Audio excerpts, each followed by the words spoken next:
Friday, January 31st, 2020 at 10:32 p.m., Dr. Fauci gets an email from Christian Anderson. Christian Anderson's a British researcher who's received numerous grants from NIH. Two really important sentences are in that email. Two sentences that get Dr. Fauci's attention. The first is this: the unusual features of the virus make up a really small part of the genome. So one has to look really closely at all the sequences to see that some of the features look engineered. Again, this is January 31st, 2020. Second sentence: Eddie, Bob, Mike, and myself all find the genome inconsistent with expectations from evolutionary theory. Email arrives 10:32 to Dr. Fauci on January 31st, 2020. 2 hours later at 12:29 in the morning, Dr. Fauci sends an email to his top deputy, Mr. Hugh Auchincloss. Guy has worked for Fauci for 15 years, part of his inner circle. Sends it, subject line says important in all capital letters. He attaches a paper on gain-of-function research written by Dr. Barrick and Dr. Shi. Dr. Shi, of course, is the so-called Bat Lady, Batwoman, the lady who does research in the Wuhan, China lab. This email, Dr. Fauci says, again, to his top deputy, it is essential that we speak this AM. Keep your cell phone on, read this paper. You will have tasks to do today that must be done. Notice the intensity. Notice the focus. I mean, this is the house is on fire email here. Now, 2 hours after that, at 2:48 in the morning, Dr. Fauci's busy this morning. 12:29, that email he sent to Dr. Auchincloss, his top deputy. 2 hours later at 2:48 in the morning, he sends another email, this one to Robert Kadlec, Assistant HHS Secretary, Trump appointee, not part of his inner circle, and he attaches a different article to this email, one that says the virus came from an animal, that downplays any lab leak theory. Now, again, notice the tone of this one. Bob, this just came out today. Gives a balanced view.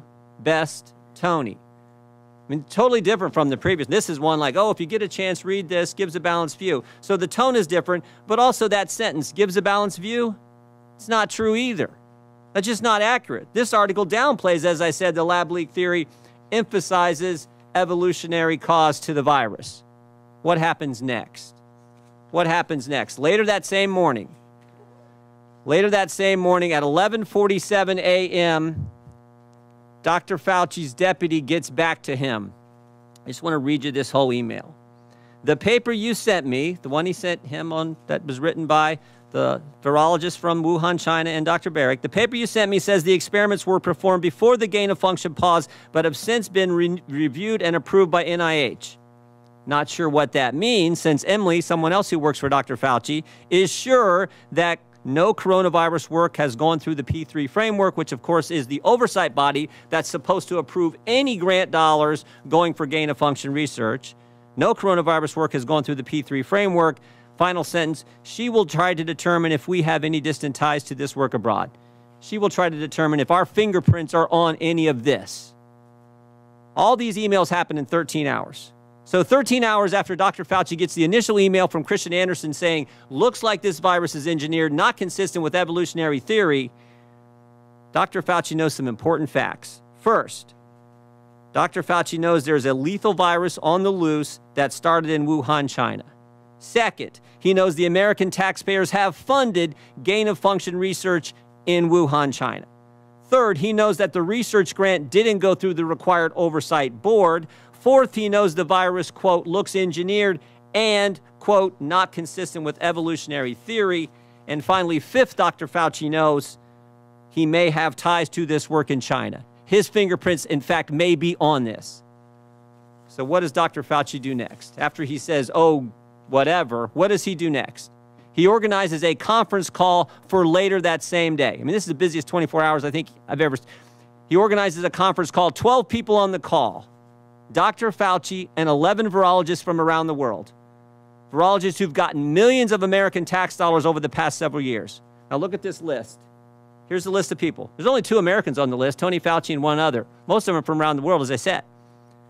I think the first thing you notice is who's not on the call. Who's not on the list? Is Dr. Kadlec on the list? The guy he sent the email to at 3 in the morning? Is Dr. Redfield the head of CDC? Dr. Girard, who's with us today, Assistant Secretary at HHS at the time.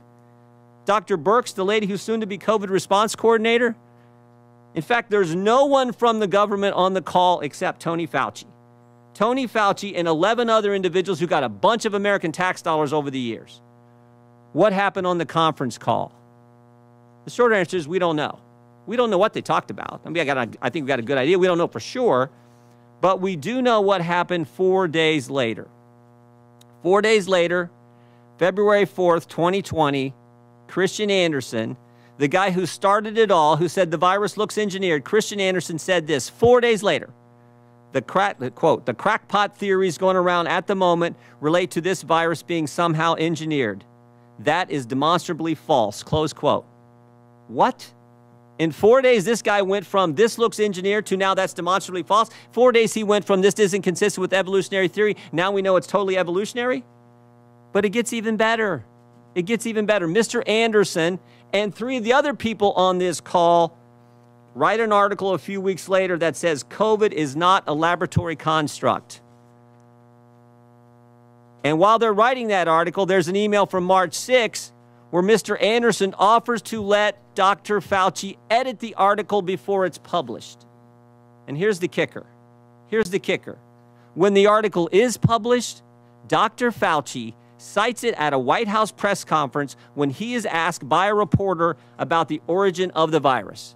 Cites the very article he put in motion on the conference call and he was allowed to edit. At the White House, where he's supposed to be giving the American people the truth, he references an article that he manufactured. Now, maybe I'm wrong about all this. Maybe it didn't work out this way. I think I'm right. Maybe it didn't work out this way. But it would have been nice, Mr. Chairman, if Dr. Fauci would come today and answer our questions. He could have come here and defended himself, but he didn't have the courage to do it. And you know who else wouldn't come?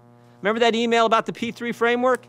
We invited Dr. Hassel to come too. He's the individual who chairs that oversight board. We invited him to come today too, and he wouldn't come.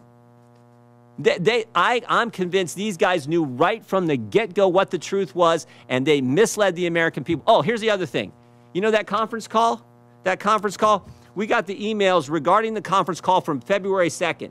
All these guys were emailing back and forth. They were on that conference call. Here's what we got on the FOIA request. Here's all their emails.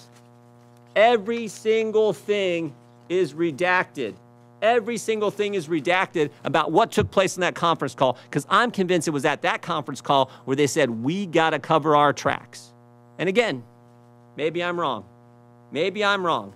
But Dr. Fauci could have been sitting right there and answering our questions, and he wouldn't come today. I yield back. Thank you, Mr. Jordan, and let the record reflect that Dr. Fauci was invited Friday afternoon. He declined.